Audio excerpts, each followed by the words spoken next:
राजकुमारी नेफर और बस्तित का खोई हुई टैबलेट का साहसिक अभियान। प्राचीन मिस्र में दूर, जहां सुनहरी धूप नील नदी के जल को चमकदार बनाती थी, वहां एक भव्य और अद्वितीय महल खड़ा था। इस महल की सबसे आनंदमयी निवासी थी युवा राजकुमारी नेफर, लेकिन उसका सबसे बड़ा खजाना था उसकी बिल्ली बास्टेट, जिसके चमकदार काले फर और पन्ने जैसे हरे आंखें थीं। लेकिन एक दिन महल अचानक बड़े शोरगुल से भर गया। महल की भव्य सीढ़ी पर राजा, जो स्वर्ण और नीले रंग की धारीदार मुकुट पहने हुए था, ने एक आदेशात्मक आवाज में कहा, प्राचीन ज्ञान की पट्टिका गायब है। इस पट्टिका के लेकिन बिना मिस्र के रहस्य पूरे नहीं हो सकते। जब तक यह नहीं पाया जाता, हम शांति नहीं पा सकते। सभी ने चिंतित नजरों का आदान प्रदान किया। बुद्धि की पट्टिका प्राचीन मिस्र का सबसे बड़ा रहस्य रखने वाली एक रहस्यमय पत्थर की पट्टियां थी। बिना किसी झिझक के युवा राजकुमारी नेफर भव्य महल की लाइब्रेरी की ओर दौड़ पड़ी। सुनहरी सजी हुई लकड़ी की अलमारियां सैकड़ों पपीरस स्क्रॉल से भरी हुई थीं। इसी बीच बास्टेट धीरे से एक पुराने संदूक तक पहुंची और एक नरम हैंग शीन साओ।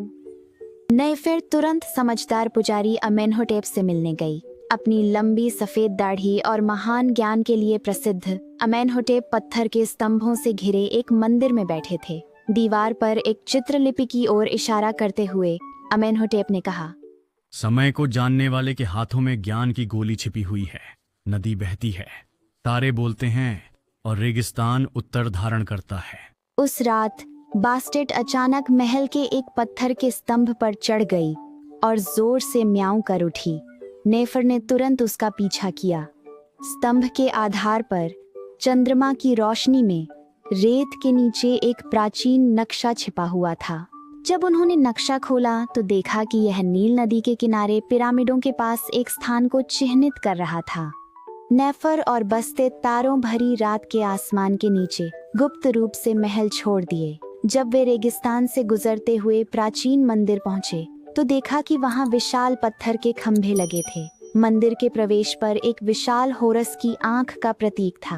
दरवाजे पर एक चित्रलिपि सुनहरी चमक में लिखी थी, जिसमें लिखा था, ज्ञान के साधक, अपने दिल की रोशनी का अनुसरण करो। कांपते हाथों से नेफर ने दरवाजे को छुआ और अंदर चली गई। मंदिर के अंदर फंसे हुए पत्थरों और ऊंचे पत्थर के स्तंभों से बना एक भूल भुलैया था। जैसे ही नेफर ने सावधानी से आगे बढ़ा, बस्तेत ने फंसे हुए पत्थरों में से एक पर कदम रखा, जिससे दीवार पर बना एक सर्प उभर आया। नेफर ने अमेनहोटेप द्वारा सिखाई गई एक प्राचीन प्रार्थना दोहराई, जिससे वह उस कमरे से गुजर सकी। बास्टेट ने उसके कदमों का सुरुचिपूर्ण ढंग से अनुसरण किया। भूल भुलैया के अंत में उन्होंने रेत में दबा एक प्राचीन पर्चा पाया। उस पर लिखा था, हाथों में ज्ञान चमकता है। नेफर ने इन शब्दों को दोहराया, उनके अर्थ पर विचार करते हुए। जैसे ही नेफर ने पत्र उठाया, कमरा ढहने लगा।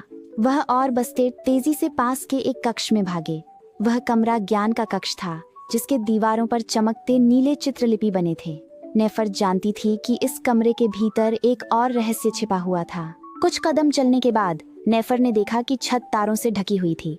तारामंडल एक पहेली का आकार बनाते हैं, जो हल होने की प्रतीक्षा कर रहा है।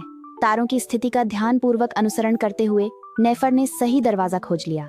तारों के नक्शे ने कमरे के अंत में एक चमकती चाबी तक का मार्ग दिखाया और फिर अचानक गायब हो गया। नेफर और बास्टेट अंतिम कमरे में प्रवेश कर चुके थे, जो रहस्यों से भरा था। अपने हाथ में चाबी का उपयोग करते हुए नेफर ने कमरे के केंद्र में यंत्र को खोला। फिर उसने परिचय से जादुई वाक्यांश फुसफुसाया। के हाथ में होती है जो इसे साझा करते। कमरा जादुई रूप से चमकने लगा।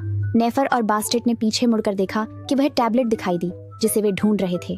टैबलेट को पकड़ते हुए उन्होंने तय किया कि भूल भुलैया से बाहर निकलने का समय आ गया है। निकास द्वार पर उन्होंने गायब पहेली का टुकड़ा उसकी जगह पर रखा। जैसे ही दरवाजा खुला, नेफर और बास्टेट टैबलेट हाथ में लेकर महल की ओर अपनी यात्रा पर निकल पड़े। नेफर और बास्टेट महल वापस पहुंचे जैसे ही सुबह का सूरज उगा। फराओ ने अपनी बेटी और बिल्ली का गर्व से स्वागत किया। नेफर ने समझाया कि ज्ञान को केवल शक्ति के लिए नहीं, बल्कि सभी के लाभ के लिए साझा किया जाना चाहिए। उस दिन से नेफर सिर्फ एक राजकुमारी नहीं रही, बल्कि एक नेता बन गई, जिसने अपने लोगों को ज्ञान सिखाया।